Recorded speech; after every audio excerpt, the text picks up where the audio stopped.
இன்னைக்கு கடவுள் நம்மளுக்கு கொடுத்துருக்க வசனம் 1 ராஜாக்கள் 22:52. கர்த்தரின் பார்வைக்கு பொல்லாப்பானதை செய்து தன் தகப்பன் வழியிலும் தன் தாயின் வழியிலும் இஸ்ரவேலை பாவம் செய்ய பண்ணின நேபாத்தின் குமாரன் யெரொபெயாமின் வழியிலும் நடந்து.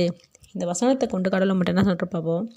சரியான தாய் தகப்பன் இல்லாததுனால அகசியா ராஜா அவனும் கெட்டு போனதும் இல்லாமல் இஸ்ரவேல் மக்களையும் வழி தவறி நடக்க பண்ணி தேவனுடைய கோபத்துக்கு ஆளானாங்க. அப்போது பிள்ளைகளுக்கு பெற்றோர்களோட வழி நடத்துதல் அவசியமானது.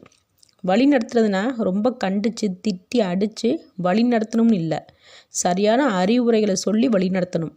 பிள்ளைகள் சரியான பாதையில் போகிறதுக்கும் தவறான பாதையில் போகிறதுக்கும் பாதி பொறுப்பு பெற்றோர்கள் கையில் தான் இருக்குது, மீதி பொறுப்பு பிள்ளைகளோட கையில் இருக்குது. ஒரு குறிப்பிட்ட வயது வாரது வரைக்கும் தான் பெற்றோர்களால் வழி நடத்த முடியும். அதுக்கப்புறம் பிள்ளைகள் தான் எது சரி எது தப்புன்னு புரிந்து கொள்ளணும்.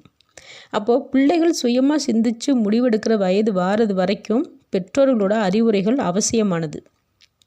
நிறைய பேர் வீட்டில் பிள்ளைகளை சரியாக வழி நடத்துகிறேன்ற பேரில் ரொம்ப ஸ்ட்ரிக்டாக கடுமையாக இருக்கிறாங்க. அப்போ தான் பயம் இருக்கும்னு.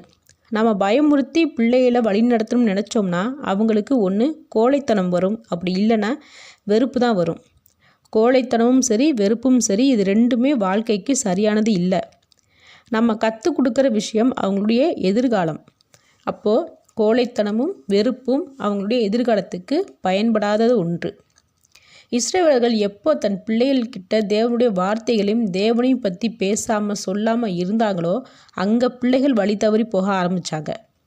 அப்போது பிள்ளைகளுக்கு நம்ம தேவனுடைய வார்த்தைகளை சொல்லி தான் அறிவுரைகளையும் ஆலோசனைகளையும் சொல்லணுமே தவிர நம்மளுடைய கடுமையான முகத்தை காண்பித்து வழி நடத்தக்கூடாது.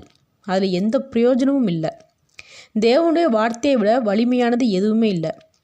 பிள்ளைகள்கிட்ட அடிக்கடி தேவனை பற்றி பேச முதல்ல பெற்றோர்கள் பழகிக்கணும். இதுவே ஒரு நல்ல தாய் தகப்பனுக்கு அடையாளம். ஆமேன்.